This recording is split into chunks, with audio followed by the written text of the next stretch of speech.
All right. So, hello and welcome back to hashtag Become a Stories. I am Dr. Kim Brown Barber, better known as Dr. Kim. And I want to tell you that I am so excited to have this person on with us today. He is not only a colleague of mine, but he is also a friend. He is wonderful. He's an expert in his craft. And it's really just exciting to even have him here. So remember, this is a platform that we have for women and college students to be able to help you to highlight stories and highlight your explorations and inspirations and to highlight your journey to becoming. We're here to support you, to encourage you, inform you, and to be able to know that you are not alone. So we want to be able to welcome none other than Juan Castro with the JCC Group to our platform. So welcome, Juan. Thank you. Thank you so much for having me. It's an honor to be in this platform. And of course, just seeing you on the other side of the screen is always nice.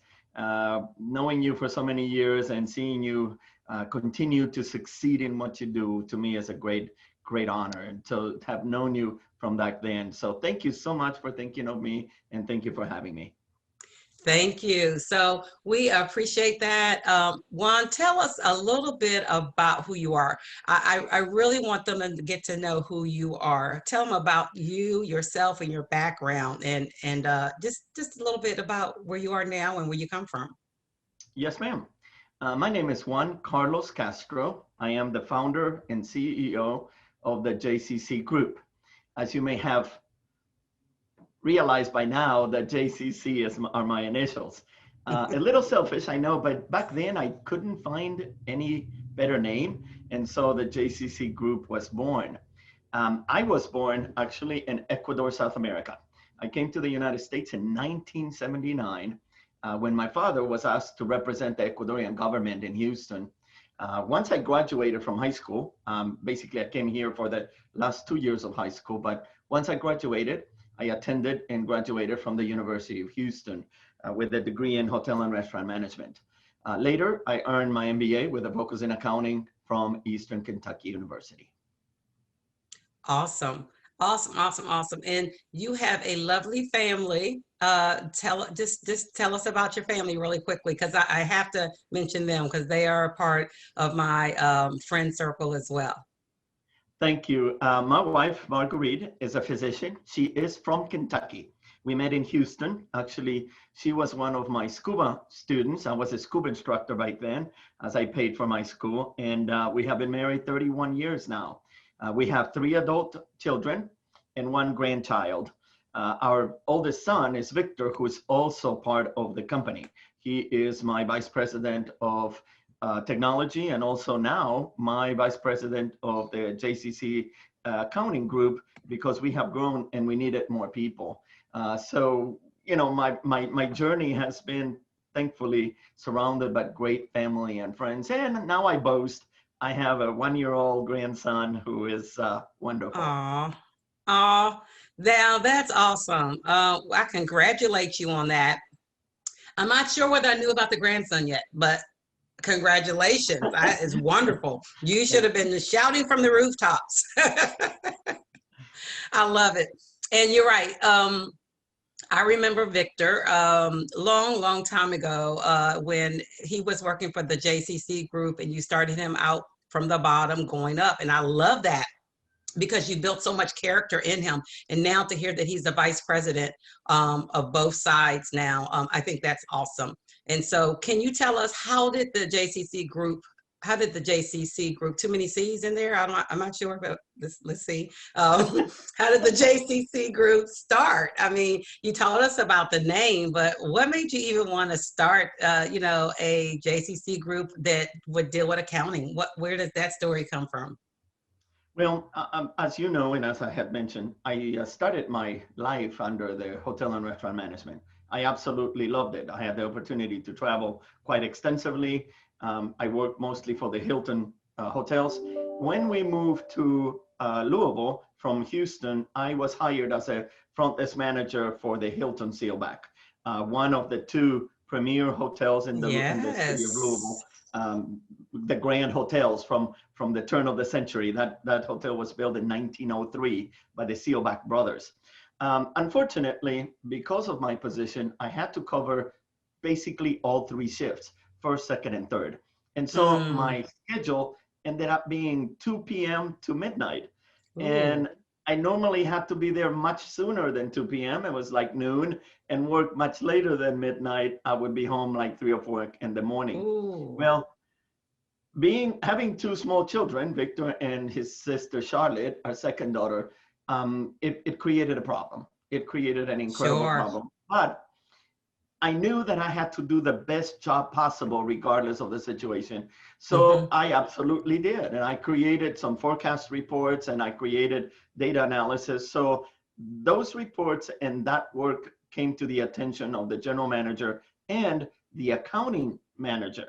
So Mm. she needed to go on maternity leave. And they said the only one that they could trust in the accounting department was me. Unfortunately, Wow. it was a temporary job. It was not a long term. And I Mm-hmm. took it. And one of the greatest benefits was that it was 9 to 5, Monday through Friday. And I told my Mm-hmm. wife, I have to get into accounting. So I contacted the University of Louisville and I told them I would like to get a second degree in accounting. And they said, you don't need it. My degree in business actually helps me qualify for a CPA, Mm-hmm. which was my goal. Nice. And so she said, take an MBA because in Kentucky, you have to have 150 hours in, in a degree. So you have to have an Mm-hmm. undergrad plus a graduate work and 27 hours of accounting. I ended up with much more hours in accounting, but that opened up the doors for the accounting. I went to work for a Okay. CPA firm and they were wonderful, but I have always had in me owning my own business. Mm. So in that transition, while I was working at the CPA, I started working with nonprofits. And Mm-hmm. nonprofits require highly specialized skills. It's a Yes, field they that do. not many people go into. And Mm-hmm. so because of the complexity, the CPA firm wanted to get rid of their nonprofit clients. And the Mm. idea came, and I said, look, I'm going to go work for a community college. After that tenure, we'll talk about it. And it opened up a great new line for me. Wow. Basically, they gave me the first 10 clients that I had in my Oh my account. goodness. But furthermore, I realized there were a population in Lexington that was really underserved. So I had some friends that continued to bother me and say, Juan, can you do our accounting? Juan, can you do our accounting? I can say, no, I don't want to focus in accounting. Well, in 2010, we decided to focus on accounting and has been marvelous. We have grown Mm-hmm. exponentially because of the need for bilingual accounting. So to the Okay. point that now we have 8 full-time staff and 2 Mm. part-timers. And That so is that amazing. grew, yes, out of identifying the need and molding my firm, my Mm-hmm. accounting firm, to fit a need that existed in my community. Mm-hmm. And I love that. So I'm sure that's why your website is in both English and in Spanish, right? That is correct. We still have over 80% of our clients are from the Hispanic population and for Mm-hmm. our Hispanic community.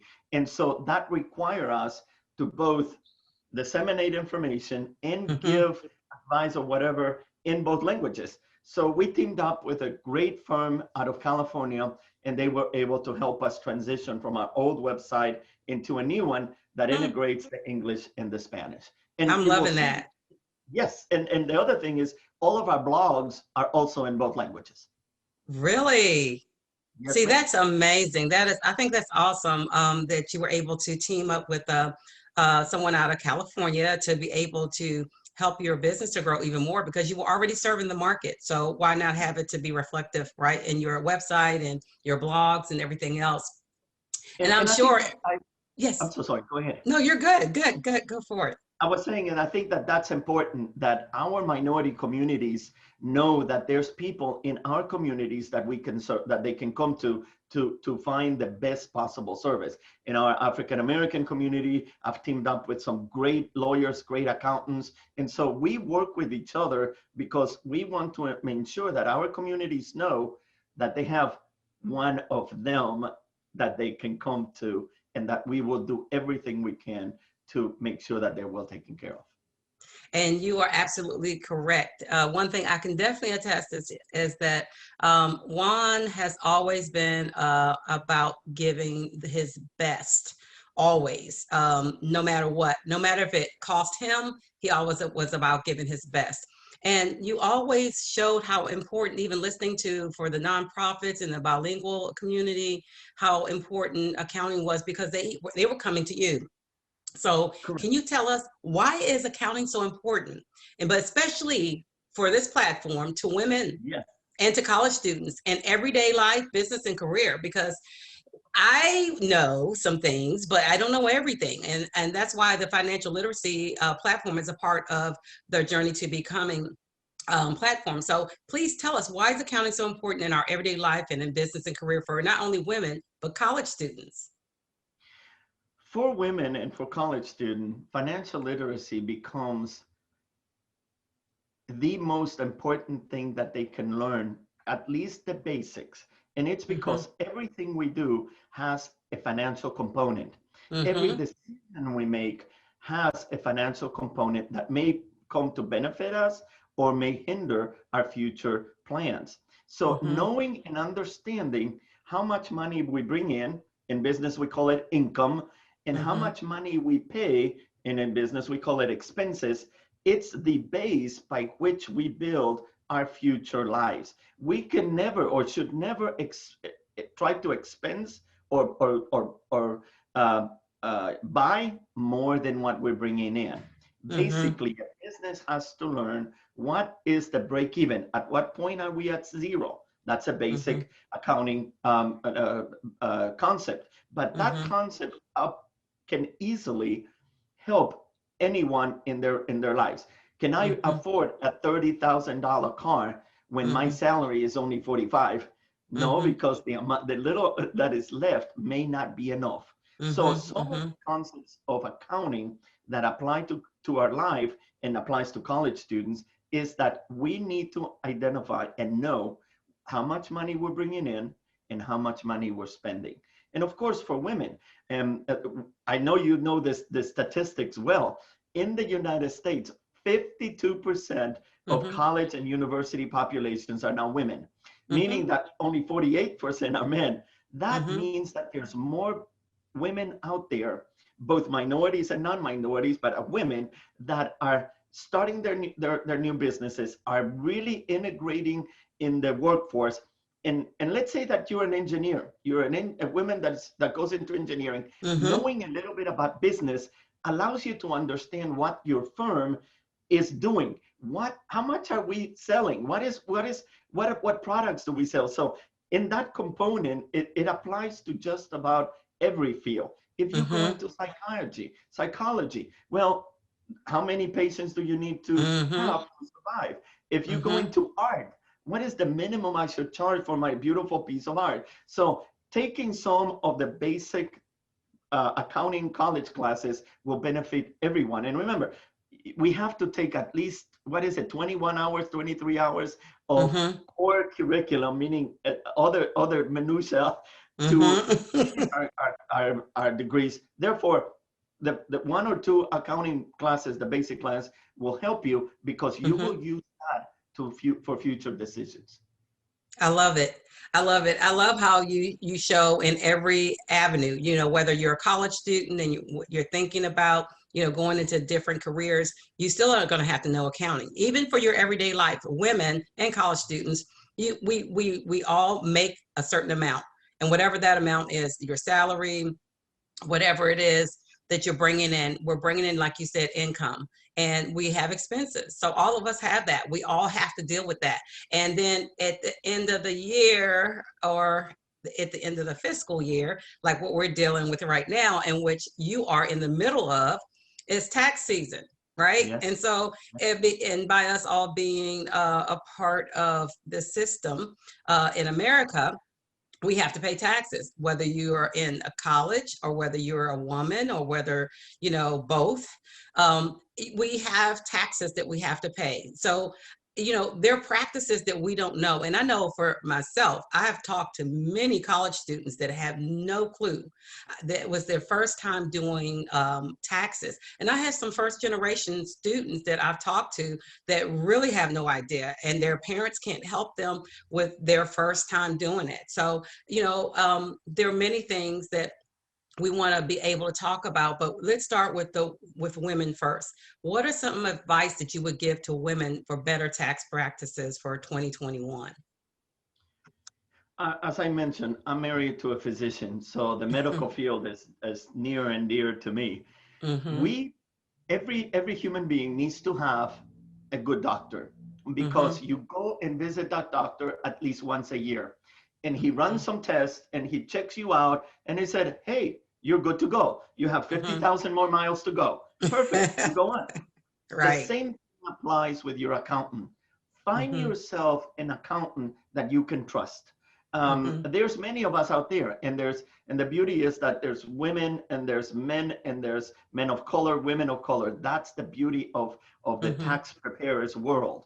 Now, you want to make sure that it's a person that is registered with the IRS. All of us that Okay. are paid preparers need to be registered with the IRS. We get a number, and every time we submit a tax return, it's tracked with our numbers. And so they're making sure that we don't make any mistakes. And Okay. so just like you take your time to find a doctor that you can talk to him or her about everything, I Mm-hmm. tell my friends, my doctor has been with me for 21 years. We know each other very well. Oh, I wow. tell Yes. because he and I have more than just a physician patient relationship, Mm-hmm. because we know each other. He knows me. I vent on him. Same thing with your tax preparer. Once you Mm-hmm. find or identify one or two tax person, meet with them. Most of Mm, us, that's we good. open our office at least to give you 30 minutes for free to sit down, get to know you, ask the questions, answer questions, because it's important that you build a relationship. Yes, come see Mm-hmm. me only once a year. I love you for that. That's enough. If you need more information, if you need Mm-hmm. more help, that's when you Mm-hmm. call them. Make sure they're Mm-hmm. available all year round. Some, unfortunately, H&R Block and some of the others are only available through tax season. So you Mm-hmm. may not be able to build that long-term relationship with those firms, but Mm-hmm. those people are good for what they do.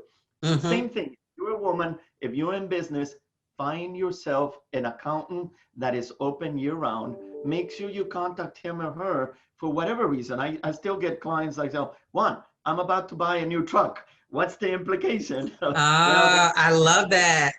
exactly, because then we think things through before he Mm-hmm. makes the purchase to see if Mm-hmm. it's advantageous or not.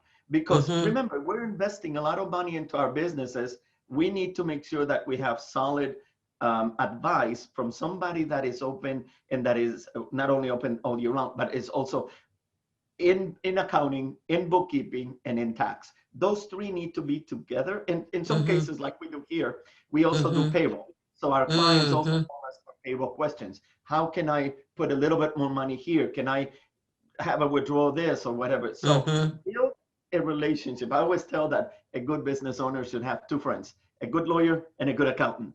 And then you're Yes.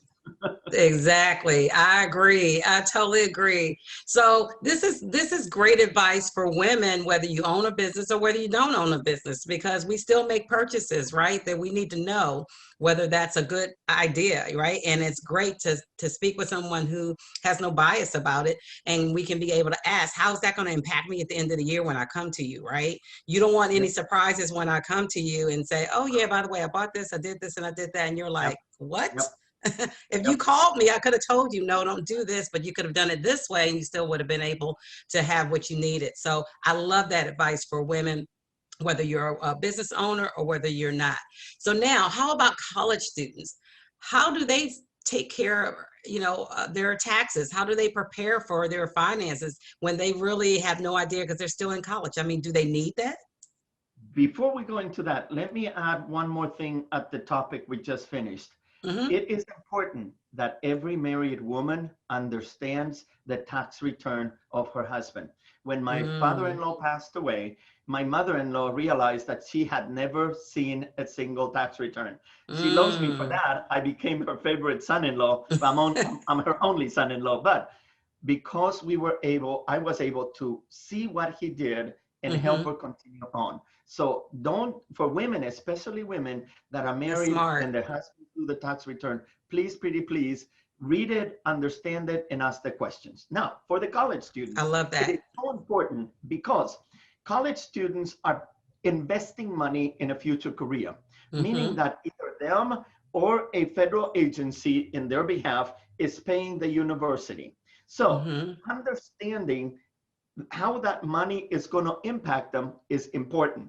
If you get a scholarship and the scholarship is greater than what you're paying in tuition, you're going to have to pay taxes on the difference because it's Mm. a college student. Also, if your parents are paying for that, there's certain things that they can deduct from their tax return on your behalf because they're helping you go through. And the Mm-hmm. nice thing is that if a college student works part-time, he or she can still do her taxes, even if it's claimed as a dependent by mom and dad. There is a Mm-hmm. duality in that situation where the Hmm. college student actually tells the IRS, hey, I made money, and there's certain amounts in which we look at it, but I made money, I paid taxes, do I get anything back? And in Mm-hmm. most cases, because they're a dependent and they don't make huge amounts of money, they are able to get back what their employer has withheld. And also, so Wow. that helps them a little bit in their coming year. So Mm-hmm. always as a college student, talk to your parents, see what they can do. Talk to your parents' tax preparer because in some cases the tax rate is Mm-hmm. calculated at the parents rate. So it's a little bit more complicated than just simply saying I'm going to do my taxes. You always Mm-hmm. have to talk to the parents, especially if it's a dependent. But there's a great benefit of you doing your taxes when you're paying or when you have a part-time job and when you're paying taxes. And so Mm-hmm. you're able to get that portion done. And there's so many organizations such as VITA, the Mm-hmm. volunteer Mm-hmm. program. There's places in colleges that allow you to get some help. And Mm-hmm. also there's free websites that, especially if all you have is a W-2, a simple Mm-hmm. one, just make Mm-hmm. sure you answer the questions right with your parents and you can do it. That is amazing. And that sounds like you also talked about some great advice, but also some great tax breaks for college students as well. But one of the things that I want to kind of talk about that I didn't think about was that so many because of the COVID-19, so many college students and others, women and men alike have experienced unemployment. And so for college students, a lot of them, because they became unemployed because of COVID-19, they have that. So is that something that they need to be concerned about and how to handle for taxes? Or should they just really consult an expert like yourself? In that case, this year, 2020 was a unique year. As Mm-hmm. you're aware, I got COVID. I'm a COVID survivor. I thank God for Great. that. Oh my goodness. That's No one right. We in want my to definitely be grateful for that, Juan, that you actually went through and experienced that, yes. and you are a COVID survivor, and we're happy to hear that. And so from that experience, we learned many things. Number one, Mm-hmm. that separation and quarantine was needed to protect the rest of our populations, to protect Mm-hmm. our the people that may be more susceptible to it. Number two, it also provided a window to what's unemployment and the unemployment benefits that each state and the federal government has. Mm-hmm. We receive and I continue to receive stimulus checks, but every state also opened an unemployment opportunity, which Mm-hmm. means that normally the unemployment is taxable. But because of federal changes in the laws, and the governments have agreed to follow that, the first 1,200, I believe it's 1,200, 1,800 Mm-hmm. is non-taxable. So this may be Mm-hmm. the 1 year that college students and other people that normally don't go to a tax preparer may need to visit one to Mm-hmm. ensure that they get enough of the credits, and that they don't end up paying extra for things they don't have to. That's awesome. Thank you so much. And you mentioned stimulus checks. And I know with another stimulus check being approved, everyone's excited and they're thinking about how to spend it, especially college students. And so I would say, should they, go on a shopping spree? I mean, what are some ways that they need to prepare to spend this money besides paying for bills to live? And just kind of talk about why it's important, and is it even important to start talking about saving and investing? I'm going to start with a horrible example. My own Uh-oh. daughter, my third daughter, called me Okay. and said, Dad, I just received my incentive pay. I'm going to go and buy me a new couch. And I'm going, but you have a good one. You have a nice, lovely couch in your apartment. Why would Uh-huh. you need a new one? And so I wasn't able to convince her otherwise, but we agreed that she would set a limit. As humans, we tend to think that we should spend everything we have. We Mm-hmm. believe that we have earned it, therefore it's mine, therefore I can go and do Mm-hmm. whatever I want to. Mm-hmm. However, we don't think about tomorrow. Doing That's some true. research from other classes that I have been teaching, I found out that the United States is one of the countries that saves the least Mm-hmm. of I all of believe the that. developed countries. We Mm-hmm. are the ones that put aside the least amount of money Mm-hmm. because we tend to live in today, not Mm-hmm. thinking about tomorrow. So my recommendation is the stimulus check is fantastic. Number one, if you don't need it, put it aside. Mm-hmm. I was able to convince my daughter to put three-fourths of that check in her savings account and Mm-hmm. leave it there for future needs. If you're behind on credit card payments, on other payments, pay that first. Try Sure. to bring yourself up to date. And Mm-hmm. then and then you can create a little budget and say, maybe $100, I'm gonna go and buy me a new purse. I don't know how Mm-hmm. much a purse costs, but and in You the case tell of him my he's not daughter, even close, right? Right, ladies? He's not even close, right? But it's okay. Keep going. and in the case of my daughter, she put 250 towards a new couch. And now I felt that that was a good amount. She puts Yes. so we need to watch our money. We I could easily argue that we should always have a contingency plan. Very Many good. experts, such as Dave Ramsey and others, tell you Mm-hmm. you should have at least $1,000 in an emergency fund. You also Mm-hmm. should have 3 to 6 months of Mm-hmm. saving in case something happens, because Mm-hmm. in today's world, it's taking 3 to 6 months for us to find a new job. Mm-hmm. So always put something on the side. And again, if you need it, use that stimulus check to pay for what you need first.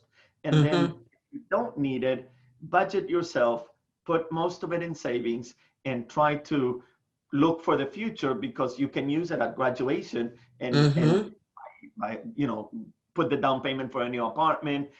Like my daughter did, we bought her almost the entire new bedroom suite. So there's a lot of things that you can do in the future.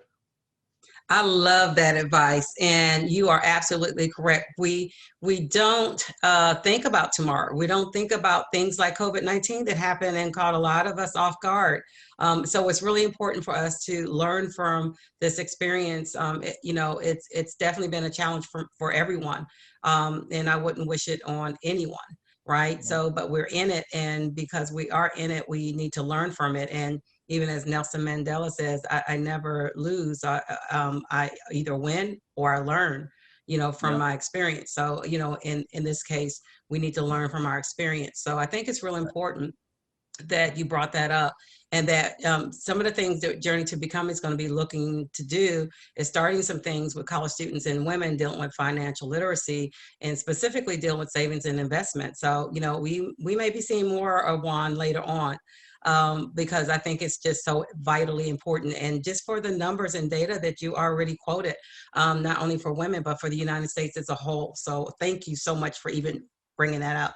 So now switching gears a little bit, because I know that you do not only accounting, but you also work with businesses. Especially new businesses, which I love, because it's not too many people out there that work with new businesses, fresh starts, or even the ones who have been in business maybe for, maybe 2 to 5 years, or even longer. Of course, I know you work with businesses that have been in business for, decades, but I know that you have a wealth of information about business. So how can a woman or a college student start preparing for business, so that they can have a successful start? Can you give us a little bit of advice there? Absolutely. I'm going to start with a quote from John F. Kennedy back in 1962, when he had just become a president of the United States. And he said, Mm-hmm. those who dare to fail miserably can achieve greatly. And so my I first love it. advice for any new business owner, be ready and willing to fail. But don't Mm-hmm. let that be your legacy. Be ready Mm-hmm. and willing to get up as many times as Mm-hmm. it takes to make your dream come true. My Mm-hmm. dream, I mean, I'm a son of an immigrant, first generation American. I became a citizen in 1995. And for whatever reason, when I became an accountant, I wanted to own my own business. If I Mm-hmm. had listened to the statistics that I learned in college, I Mm-hmm. would be deathly afraid of starting. Sure. 80% of the businesses fail in the first 3 years. Mm-hmm. However, let me give you a very sobering statistic. Minorities tend to not care. We have grown, minority businesses have grown at an incredible rate, even in the pandemic, because we're Mm-hmm. so willing to fail. I guess we've learned to fail, but we've also learned to get up with the same tenacity that Mm-hmm. it started even before we fail. So the first Sure. thing is be willing to fail. And don't be Okay. afraid or ashamed that it doesn't work the first time. You have to keep on going. You have to have perseverance. The second Mm-hmm. thing is have dreams. Go ahead and Mm-hmm. dream. Dream Mm-hmm. big and put those dreams in paper, because Mm-hmm. that will Mm-hmm. help you remember your dreams and see where you told yourself you wanted to be 10 years from now. And Mm-hmm. so those dreams, those written plans, a business plan of any, that's what banks ask you, you have to have a business plan. Mm-hmm. Business plans are not worth the paper that they're written on. Mm-hmm. However, the process that you go through to write a business Mm-hmm. plan is Mm-hmm. priceless, because that lets Yes, you I understand agree. yourself. You get to know yourself. You get to know your strengths. You get to meet people. That's the beauty of it. When you go and meet your accountant and you said, "I want to open a new business," well, we can give them tips because we've already seen it. We've already seen Mm-hmm. clients before. So that's the beauty of wanting to open a business, but it has two components. Your Mm-hmm. dream component that you have to remember and keep looking at it and keep feeding it. And the other one, the willingness to and have the tenacity to get up when you fail, because failure is not the end. It's just the beginning of a new beautiful adventure. I love it. I'm loving that so much. What great advice. I tell you. And it's so real. And I think a lot of times we are have that fear of failing, but Yeah. understanding that that's something to expect, that makes it a little bit different, right? But more importantly, to know to expect to get up. That's Yes. important. Expect to get up, and don't count the times that you get up. And so I love that. And I love about, dreaming and writing it down, write the vision and make it plain. It's definitely been a timeless scripture even. And so I think it's really important for us to be able to see that, because when you see that in front of you, it makes it very different than even vision boards. I'm definitely a proponent for vision boards. I have a lot of my clients do vision boards so that they can see it in front of them, Yes. and it's fun for them to see it actualize and take it off the board and put more things on. You know, it's Yep. And always scratch off about. the ones that you finished and add a new one. Yes, absolutely. Exactly. I love it. I love it. And so you talk about the different challenges that are there and how to overcome them by getting back up. And I really think that's awesome. Um, but you yourself are a minority businessman. What challenges did you face? Can you share that with our audience and how you overcame? Oh, absolutely. The first thing as a minority is that, and you know it well, and I'm just simply repeating what everybody says, we have to work twice as hard to prove that we're just as good. When in the beginning, we were just as good as anyone else, Exactly. we didn't have to Exactly. do it. So minorities have to overcome whether conscious or unconscious bias in the rest of the community. Um, Mm-hmm. we started, most of my nonprofits, I can say all of my nonprofits, were from the Caucasian white population. That's Mm-hmm. where I delved. That's where I worked on the first 4 years of JCC. All of a sudden, I'm being asked to service another community. So Mm. I had to learn to prove to them and had to show them that number one, I'm just as good as any other CPA. Mm-hmm. Number two, I'm more so because I can think and dream in two languages and I Mm-hmm. Yes, operate you in two can. languages. And number three, my heart is in the minority business. As you Mm-hmm. know, we now have about 12 African American businesses. We have about 8 white businesses, and the rest are Hispanics. And we Wonderful. absolutely love all of them because Mm-hmm. we are not serving a color or minority There of you population. go. We're Mm-hmm. serving individual businesses. And I have to say, many years back, somebody confronted me and said, Juan, I can't believe it that you would do business for undocumented persons. And I said, wait a minute, stop right Mm-hmm. there. Mm-hmm. I don't do a single return for an undocumented person. I do Mm-hmm. 100% of returns for legal businesses. Every one of Exactly. those businesses have been registered correctly with the Secretary of State, which gives them a legality on their own.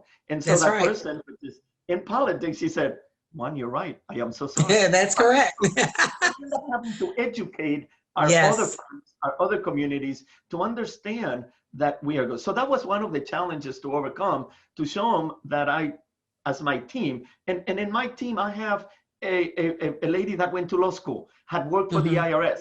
So Mm-hmm. the wealth of information in that little head is phenomenal. Mm. So I we can come only together imagine.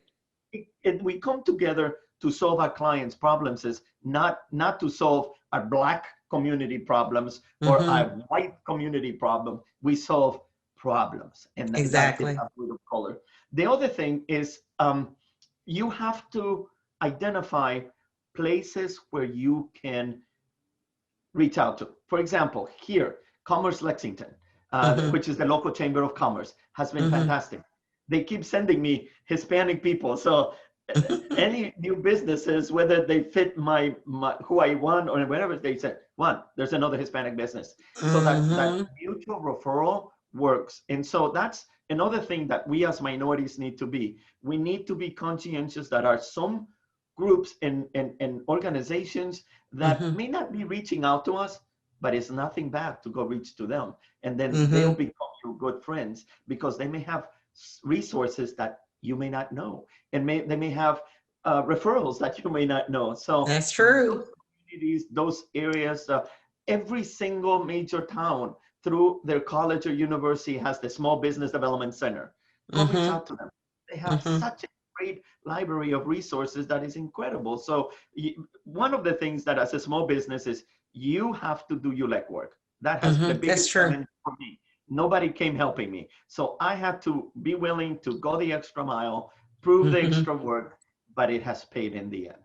Yes, it definitely has because you've been in business for how long now, Juan? 22 years. 22 years. Yes. Oh my goodness, that deserves an applause. Thank Applause, you. applause, applause. Oh my goodness, 22 years. Do you guys hear this? So that means you can do it. That means you Yes. can do this. Whether you're looking in entrepreneurship or whether it's some other goal of a certain position, no matter what it is, whatever your goal is, you can do it. You can do it. You're hearing this, right? And I know Juan's company has been in business for a long time, but he does a lot of things and has some great expertise. And your company has published some blogs on your website as well. And you talked about how to survive the global pandemic as a business owner. Share just like maybe a couple of tips from that, if you don't mind. Well, one of the things that we started realizing is that when people come to our website, they sometimes like to read what's happening, what's going on. Mm-hmm. So we Mm-hmm. decided to put blogs in there that are relevant to our business. And one of them was the PPP loan. We Mm-hmm. started getting calls from our clients saying, how do I apply? And so the worst thing that an accountant or CPA can do is say, I don't know. So the Mm-hmm. first thing we did is we applied for our own PPP loan. We went Okay, through the let me process. stop right there. So tell our audience what's a PPP loan. Thank you. It is the payroll protection plan loan. There you And go. what it was meant for, and so I'm going to give you a 2-second background of what happened. Here in the state of Mm-hmm. Kentucky, in March, I think it was March 18, about exactly a year ago, they forced us to close all of our businesses. And they didn't tell us how long we would be closed. So Mm-hmm. I had to let everybody go. Basically, I laid off my Mm-hmm. employees. Well, Mm-hmm. the states realized that when I laid off my employees, they qualify for unemployment insurance. And most Sure. of our states were not ready for the huge unemployment insurance that was being asked for. And so Mm-hmm. the federal government smartly at that point, I thought, came up with a solution. Like, wait, we will lend you money to Mm-hmm. keep your people, to open your businesses again, maybe in a smaller way than you did, but we will help you keep your employees in place out of the unemployment insurance lines Mm. and in your own business. So we Mm-hmm. thought, hey, that is fantastic. That is So good. as soon as we could, we applied for the federal government, we went through the steps, and then we Mm-hmm. scratch our heads and go, we may need to write about this because it's not easy process, but it's not difficult either. So that was Mm-hmm. one of the blogs that we wrote together with Nice. our marketing partners called Unicomedia. And so we write things in English and they translate it into Spanish. Sometimes I Mm-hmm. write in Spanish and they translate it into English. But our blog, especially that one, was meant to help our businesses, to help other businesses, any Mm-hmm. business, understand the process of the PPP loan, understand what they need to have, how they go about, because most of them, they have to go to the banks or the financial Mm-hmm. institutions. So we went through the process ourselves. We learned a couple of things. We wrote them down. We wrote a blog and we put it out there. And it's so most of them Nice. are from experience. Others Okay. we research or people send us specific blogs and we go, wait a minute, this may be good for this group of people, or this may be good Mm-hmm. for this. And so we put it out there so people can read what we are all about, read what we've done, and read what's Mm-hmm. out there in the literature community that says, hey, this may help your business. Have you thought about this? I love it. I absolutely love it. See how you took something that was negative and you made it a positive, not only for yourself, but for everyone. And that's the passion that you have for your career and for your business and for your clients. And I see it every day with you. And so I think it's awesome that you're doing this. And you have so much that you have done, not only for individuals, but for businesses and helping them to be successful. And so I applaud you for that, Juan. I applaud you for that. So what's your hashtag become a story, Juan? What's your hashtag become a story? I think I have a two-part story. One Okay. is perseverance. A story is Okay. one of perseverance and continuous improvement. As I told you earlier, I started in the nonprofit side and I was Mm-hmm. making a lot of money. I was being very successful until Mm-hmm. 2009 when the recession hit. And all of a sudden, I lost all my clients because my clients in the nonprofit world rely on the generosity of others. In a Sure. recession, there's no generosity. You're just in No survival mode. discretionary. That's right. No discretionary All of a money. sudden, I found myself with nothing to do. That's when we looked at our Hispanic clients, and I thought, wait a minute, some people have been asking me about this Mm. the bookkeeping. Let's look into it. And so that Mm-hmm. was the next iteration. We have to continue to grow our businesses. Businesses that stay static will not grow. You have to Mm-hmm. reinvent yourself. And your ability to adapt is critical. So my hashtag becoming story is one of perseverance and adaptation because it requires both Mm. in today's business world. I love it. I love it. And you're also right. You could use that hashtag become a story in so many ways, even for getting through the pandemic. And that's very true. You know, being able to adapt and being resilient as well. So I really appreciate that. So as we come to the close, and I hate this, but I really have had a great time with you today, Juan. So let's just ask you, we always ask our guests, who would they tag as their next hashtag Becomer series story? Which woman or college student would you tag for our next hashtag Becomer story? To me, and I'm very, very selfish, is a young student at Eastern Kentucky University. His Okay. name is Ewol McKenna. He is from Ethiopia. He impressed me to no end one day when I asked him, Ewol, you seem to be driven. What do you want to be when you leave EKU? And he looked at Mm-hmm. me straight in the eyes and said, Regent Castro, I want to be the next minister of education of my country. Floored me. Wow. And I Nice. thought, wait a minute, to even think of that, you need to put yourself out there and be able Mm-hmm. to handle what people say about you, whether good or bad. Mm-hmm. And he did. He is, and AKU is very proud to say that he is our very first non-American international president of our student government body. So Oh, think about it. An wow. That's individual that wonderful. came here on an athletic scholarship because this kid is fantastic. He came Uh-huh. to run track and field, competed everywhere with an incredible tenacity, and Wow. then he looked back at his education. Now he's doing his master's now in education because Mm-hmm. he really is wants to That's his be an goal. Yeah. educator. And so he was willing to put his name in the hat. He didn't know if anybody would even vote for him.